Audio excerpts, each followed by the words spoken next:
Asas belajar bahasa Mandarin. Huayu Jicu dibawakan kepada anda oleh Cikgu Hishamuddin.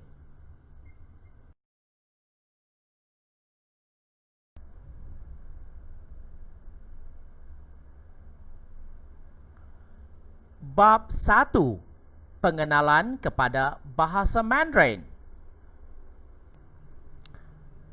Tulisan Cina Zhongwen Zhi adalah amat sukar dipelajari, khususnya bagi mereka yang bukan bertutur dalam bahasa Cina.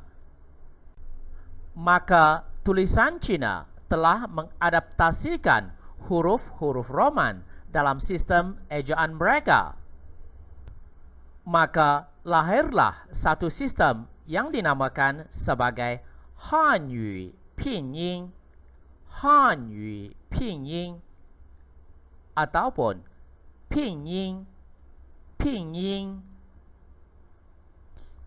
Sistem Hanyu Pinyin telah diperkenalkan oleh Kerajaan Republik Rakyat Cina semenjak tahun 1958 dan diterima pakai sepenuhnya di seluruh dunia dalam tahun 1979.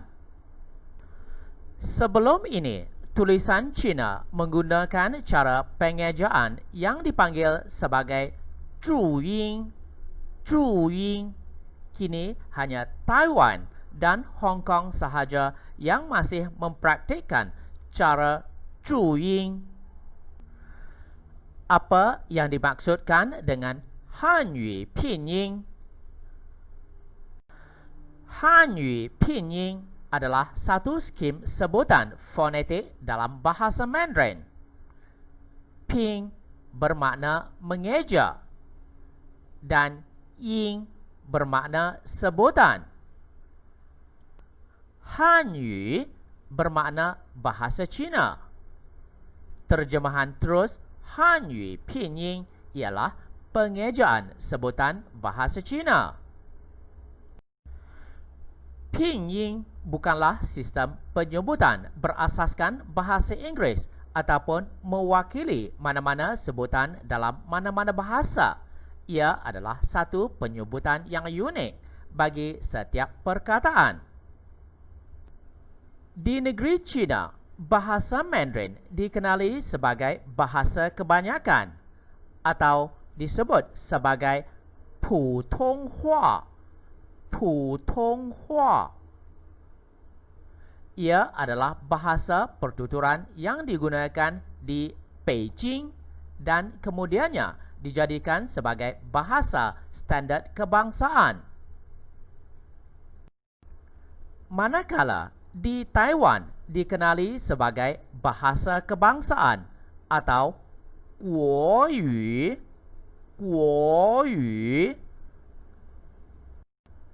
Di Malaysia, Singapura, dan lain-lain negara dikenali sebagai bahasa Mandarin ataupun Huayu.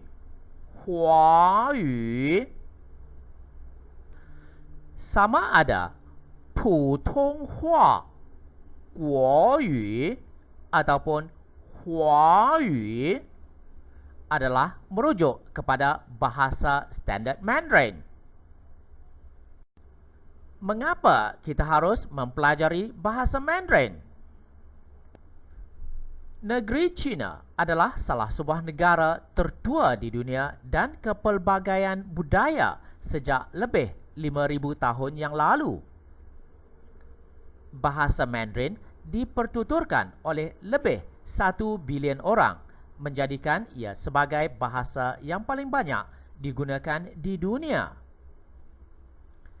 Bahasa Mandarin juga dipertuturkan oleh kebanyakan komuniti Cina di Asia Tenggara, khususnya di Malaysia dan Singapura.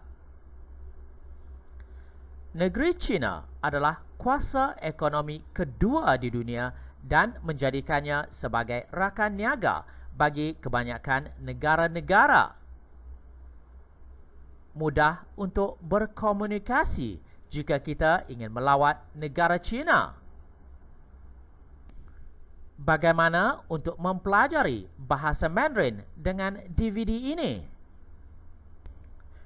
Isi kandungan dalam DVD ini ialah pengenalan terhadap sejarah tulisan Cina, bagaimana Google Translate boleh membantu anda dalam pembelajaran bahasa Mandarin, Romanized Cina atau Hanyu Pinyin, struktur ayat-ayat dalam bahasa Mandarin, tata bahasa dalam bahasa Mandarin, perbualan dalam bahasa Mandarin, asas menulis huruf-huruf Cina. Bagi memudahkan anda mempelajari bahasa Mandarin, maka setiap contoh ayat-ayat akan disediakan dengan 4 baris. 我从早上在这里等着你 dalam tulisan Cina. 我从早上在这里等着你 ditulis dalam Hanyu Pinyin. Saya dari pagi di sini menunggu awak adalah terjemahan huruf demi huruf. Saya dari pagi menunggu awak di sini adalah terjemahan dalam bahasa Melayu. Bagi baris pertama, kedua, dan ketiga disusun dalam kotak yang sama, seperti 早上 bermakna pagi, 这里 bermakna sini. Ini memudahkan bagi anda untuk mengetahui terjemahan bagi setiap huruf-huruf tersebut.